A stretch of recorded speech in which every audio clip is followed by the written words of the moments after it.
I have to say, it's the oddest way to develop a sitcom you can imagine. You know, you have a great big open call, a cattle call of writers, and then you winnow them down, you choose your final bunch, and you send them off in twosomes to come up with a premise and a pilot script, and then you hope for the best. I've never heard of a sitcom being developed in quite that way. It's a brave new experiment, isn't it? It really was. I wonder how it ends up.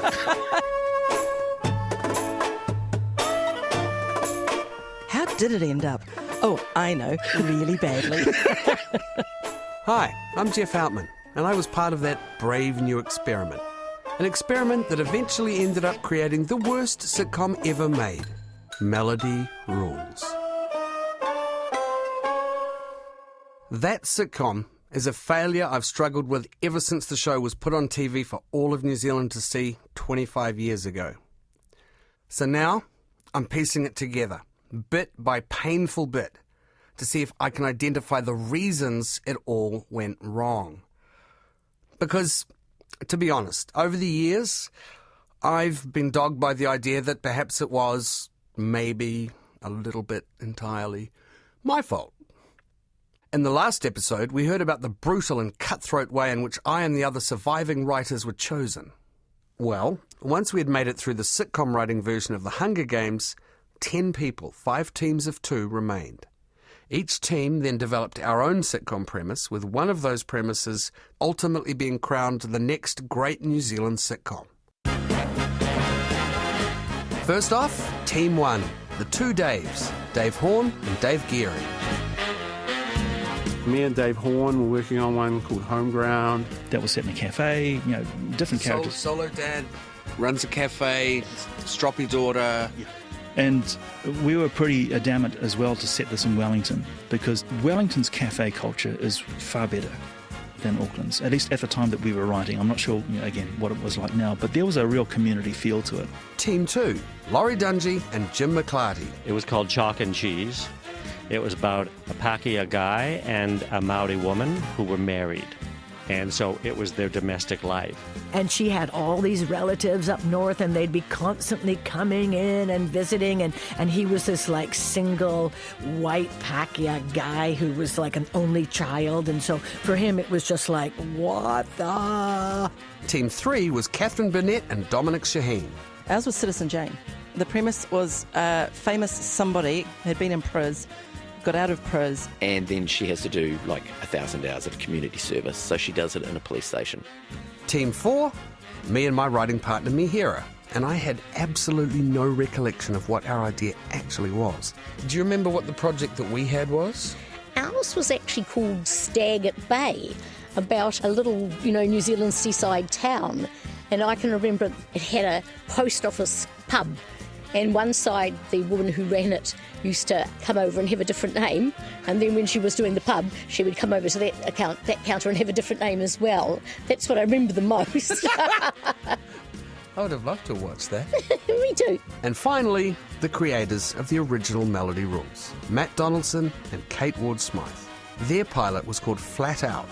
It was about a sister who was forced to look after her younger brother after their mother leaves them. I think in my head I went, well, perhaps the best thing for Matt and I to do is for me to take my authentic experience of feeling like I'd raised myself and put it in a family environment where he can bring his experience of being a young teenage boy into the overall character arc. I actually enjoyed writing with Kate.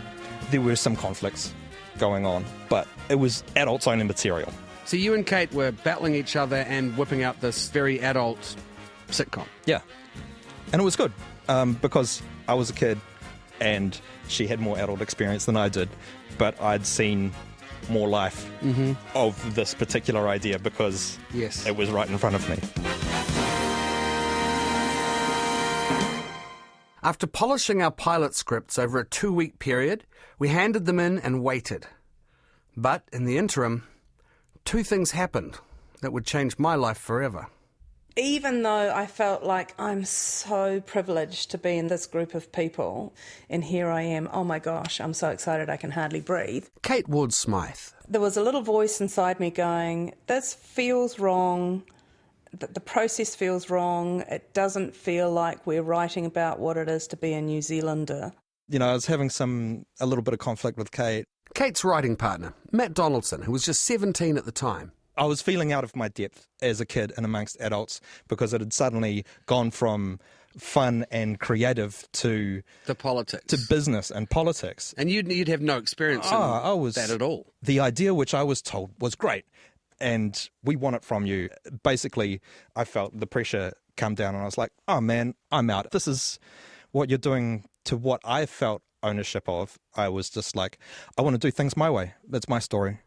Matt left. And then I got the opportunity to become involved in this thing called Christmas in the Park. And I realised very quickly that I couldn't continue to write on Melody Rules and be part of Christmas in the Park. Mm-hmm. And I made the decision to pull out of the sitcom experience and go off and do Christmas in the Park. Kate left too. This is the way I remember it. Mahira and I got told, this is a good news, bad news kind of thing. And we're like, oh yeah. And they were like, so your school project or whatever the hell it was is gone, dead. We hate it. Oh. But we like you guys. And we're like, okay, so what do we do? Have to come up with a new concept? They went, no need. Jump on this. Here's Kate and Matt's one. Oh. Therefore, me leaving Melody Rules is the reason that you had this revolting experience. Sorry. So you inherited this project that wasn't yours. How did you feel about it? It was weird. It was completely freaking weird because we didn't know the characters at all, except for, you know how we all used to cross-pollinate and try and joke up each other's ideas and stuff. So I'd paid as much attention to it as I'd paid to your project. And, I'm just thinking about me and Mahira got to get through. And then we get given this thing and we're like, what the hell? That is so odd, Geoff, that you ended up with this project that wasn't yours, that you didn't really have an affinity for. Yes, it was odd. Very odd. But by this stage I'd put in too much time and effort to say no. So Mahira and me took on flat out, changed the name to Melody Rules, and added in a bunch of our own ideas, characters and jokes. But the thing is, no one told us why our idea wasn't wanted. And no one told us why Kate and Matt's idea was wanted. There was no communication at all, which is a fast track to failure. We were in the dark, so we just wrote. And our newly revised Melody Rules was eventually handed in, along with the other concepts from the other writing teams. Then we all waited to see who would win in the battle of the sitcoms. There was a night, and Catherine, you might remember this, and we all got the call up. The decision's been made. New Zealand's at air, TV3, everyone's looked at the pilots. We're going to tell you guys tonight which one it's going to be. Everyone come up to TV3 at 9 p.m. at night. Do you remember that night? Yeah. I remember going there for that announcement. Yes. Well, I remember that Geoff Stephen made the announcement, and I remember him saying that there were three of them, I think maybe Gary Brown and a third person, who were all in on it. They all had copies of the final scripts. They mixed them up, shuffled them, so they read them in no particular order. Everybody read them in a different order. They'd ripped the title pages off so they didn't know who was involved with what. And then they all read them, and they all came to the same decision, and it was Melody Rules. And we all went, well, that's the stupidest one of them all. That one makes no sense. And thus began the ideology of, that doesn't make any sense. I just thought it was a really tired, ordinary concept, and it had nothing really special or uniquely Kiwi about it. And so it was a little generic. And I think generic is the death of humour. And it was just kind of disappointment. And this is probably the first inkling I got that things are not going to go well. was the selection of melody rules. That said, I swallowed whatever integrity I had left and said, there's some stuff still to learn. And there was. I mean, to be able to write for a network now, okay, that's something else that a dialogue that needed to be learned. It's a little unfortunate that the network itself had never gone through its own course to say, this is how you approach situation comedies. That, I believe, was a large missing hole in the education. Okay, now you know how melody rules came to be chosen. So I think it's time to get a little pointy-headed. I'm Dr. Tricia Dunleavy, and I work at Victoria University of Wellington, where I teach television. I had a chat to Dr. Dunleavy to find out more about this time period. Who were TV3 in 1994, and why did they want a sitcom? Home to TV3, come home to the feeling. TV3, come home to the best. This was a time when New Zealand only had 3 free-to-air channels. TV1 and 2 united under the banner of TVNZ, and the newbie, an infant on the scene, TV3. You know, we were kind of, I think, really, really overdue for an alternative voice. The comedy they could do, the younger sort of demographic they were sort of aiming for. Because if you think about it, competition was being anticipated by both of the networks. Both of them were crazily making local content because they were going to use this content to compete with each other. They knew that the battle for the hearts and minds of New Zealanders would be partly about local content.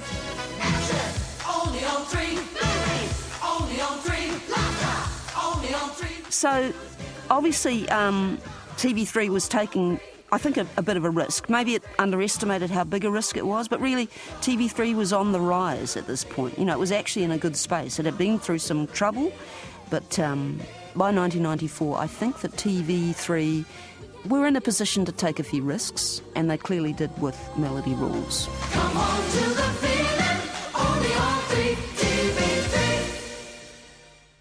So, in a nutshell, local content was desirable, but local comedy was risky. And both the anticipation of a local hit and the fear of a local failure fell to me, because I was now the creator of a show tasked with making the country laugh. A show that Mihira and myself had slaved over, crafted, and made our own.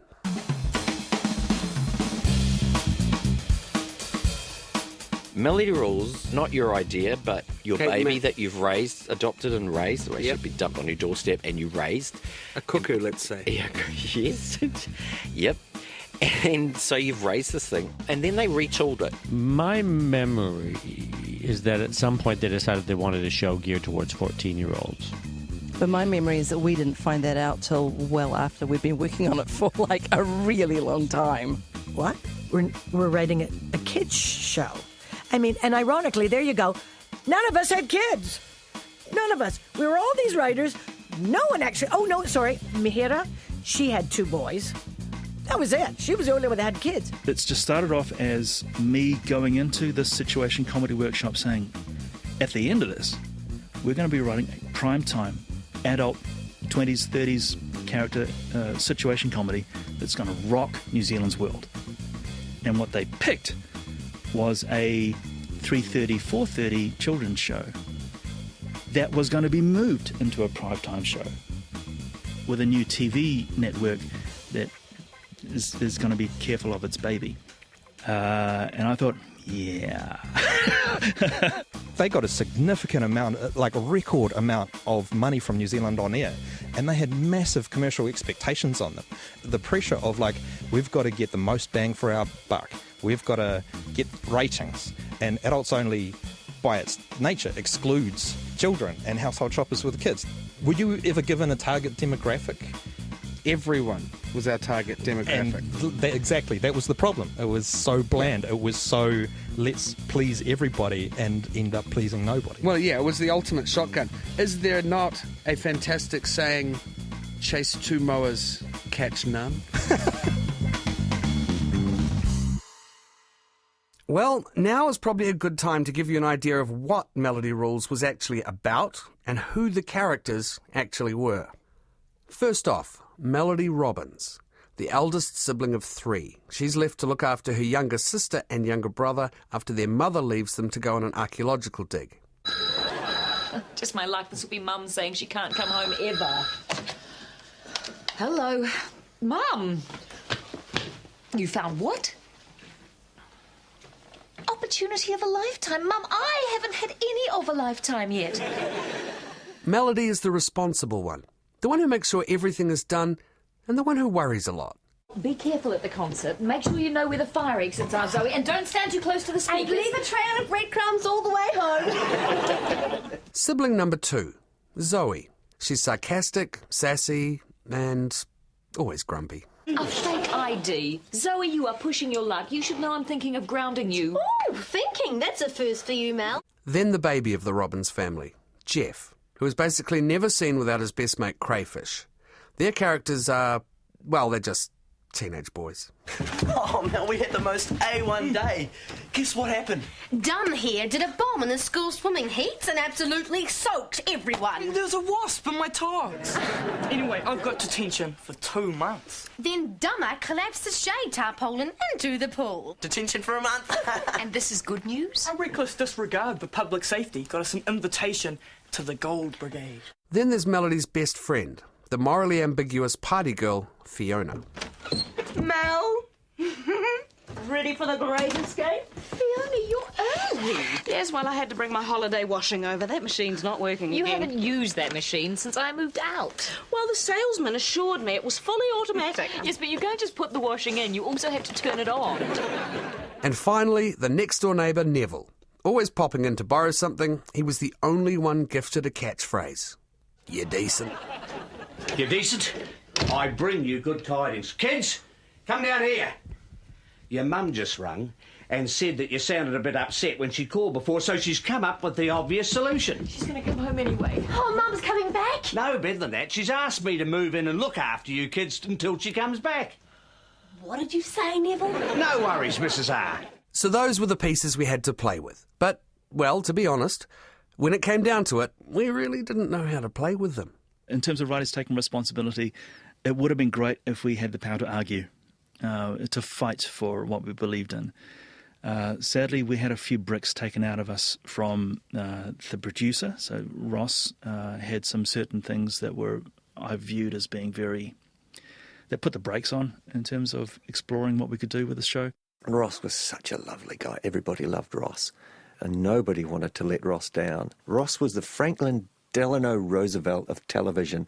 Everything was positive. Nothing was undoable. Nothing was impossible to Ross. He was an inspiration. Didn't mean he was always right. Ross cut his cloth according to the budget. And that meant cutting a lot of cloth. I think even then, too, there were some slightly mixed messages, because from the first, I think you and I were trying to write a typical American-style comedy sitcom. Yeah. And as it went on, we tried to actually get a little bit of crazy stuff in there. We had a beat about whenever Melody came into a room. I remember this so well. The television would be on, and she'd just walk through, and there'd be, you did this actually, you were very good at it, David Attenborough voice saying, sand, mountains of sand, sand as far as the eye can see. And things like that. But I think Ross Jennings said, no, she wasn't going to be watching television. So, yes. Yes, heaven forbid someone watches television on television. That's right. It could lead to anything. No teenage issues, no drugs, sex. Couldn't name the city the show was based in. No kissing, no relationships. She sort of going to have a boyfriend, and it was all just kind of like, ugh. Melody not wanting to kiss, I believe there was one episode. Was that your episode? I think we tried to get her laid, and by laid I mean kiss some dude, but that wasn't allowed. Yeah, and I remember Ross being very circumspect about that particular moment, saying, "How about we take it in a slightly different direction? How about if Melody wasn't to kiss somebody, but I don't know, they were to dance or something metaphorical like this?" And I'm going, oh, I don't know what show I'm writing anymore. The alarm bells went off for me when me and Mihira went into Ross's office and he said, I want you guys to be the lead writers. Yep. And I'm like, no. Remember, it was head writers, and we were on the table, and he went, no, you're not running the table. You're writing the first 2 episodes. And I'm like, I thought the deal was whoever's you show were going to it was, run the show. that's when I knew it was wrong. But I'd been working for months for no money. For no money. Yeah, no, that must have been awful. It was horrible. I guess the distance that began opening up between what I thought we imagined we were doing and what actually seemed to be happening. And you know what? That's a good lesson in general. That, often your expectations and the reality of what you end up doing or being able to do are vastly different. Going into this process, we all thought we were going to be writing the next Seinfeld or Frasier or Friends. So as we were learning the rules of sitcom writing, we were sort of doing it with these examples in our heads. And when we were asked to come up with concepts, we developed them with these examples in our heads. There was no communication, and what we thought was going to happen turned out not to happen at all. If you're going into something thinking one way and somebody else is thinking about it in a different way, then you'd better talk about it and figure out which road you're going to take. Because if you don't, you're going to fail.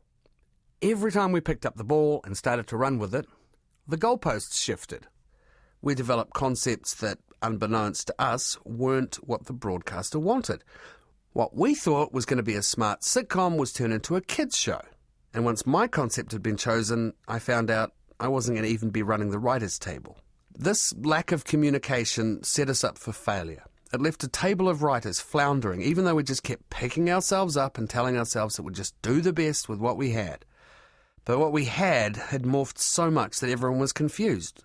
None of us knew what we were writing anymore. There was no common vision.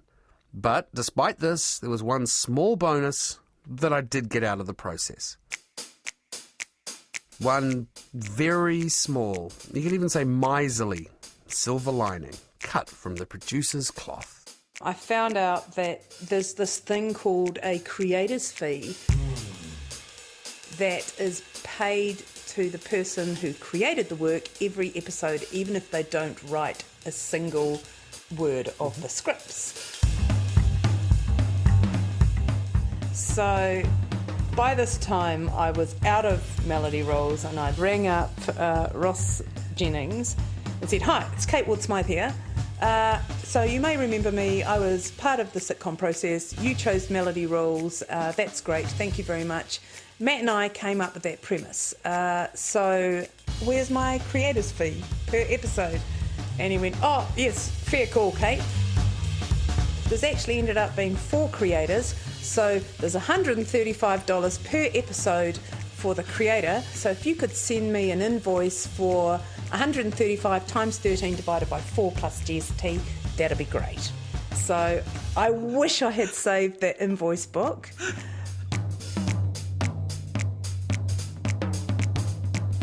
I think the only reason we got any creators' royalties is because of your phone call, because it must have been not long after your phone call that I got called into Ross Jennings' office and explained as creators blah-de-blah and the whole royalty thing. I think that they had gone, we haven't actually got the sign-off for the intellectual property. And I was still 17, right? So I'm not sure this is entirely legal. Ross rocks up to me and says, "Oh, hey, you know, we're just getting all the credits in order. We've got a check for you." And I was like, "Yeah!" And it was $300. And I was like, "Yeah! Oh, $300.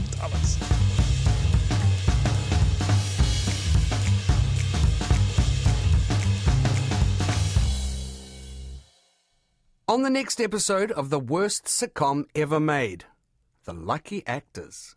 So they do say casting is everything, and I think this is certainly a case of that. They dyed her hair. They tried to physically remake her, and this poor woman is flipping acting. The Worst Sitcom Ever Made is produced for RNZ by the Download Concept and Glynis Stewart. The studio engineer was Jeremy Veal. The coordinating producer for RNZ is Adam McCauley, and the executive producer is Tim Watkin. If you want to catch up on this or other episodes of The Worst Sitcom Ever Made, go to the podcast page at RNZ, or you can find it on most podcast apps like Apple Podcasts, Stitcher, Spotify, Radio Public, and Google Play. And while you're there, you can check out other RNZ podcasts like the new series of Black Sheep. The Worst Sitcom Ever Made is presented by me, Geoff Houghton.